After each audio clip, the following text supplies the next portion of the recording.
పాలనలో ప్రజలు మార్పు కోసం ఎదురు చూస్తున్నారని బీజేపీ రాష్ట్ర అధ్యక్షుడు రామచంద్రరావు పేర్కొన్నారు. రాష్ట్రంలో బీజేపీని అధికారంలోకి తీసుకురావాలనే సంకల్పంతో మహిళలు, యువత ముందుకు వస్తున్నారన్నారు.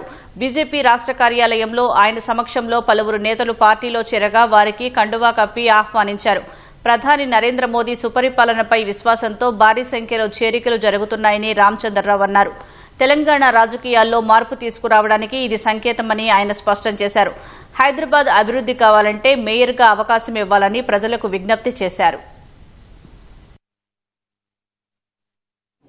ఈరోజు హైదరాబాద్ ని కూడా Congress, Majlis party, BRS party ఈ ముగ్గురు మధ్యన ఉన్నటువంటి యొక్క ఏదైతే ఒప్పందం ఉందో ఆ ఒప్పందాన్ని తెలుసుకొని రాబోయేటటువంటి జీహెచ్ఎంసీ ఎన్నికల్లో భారతీయ జనతా పార్టీని గెలిపించి ఈ 3 భాగాలు ఏదైతే చేశారో దాంట్లో కూడా బీజేపీ మేయర్ని గెలిపిస్తే రేపు హైదరాబాద్ సురక్షితంగా ఉంటుంది, హైదరాబాద్లో అభివృద్ధి జరుగుతుంది.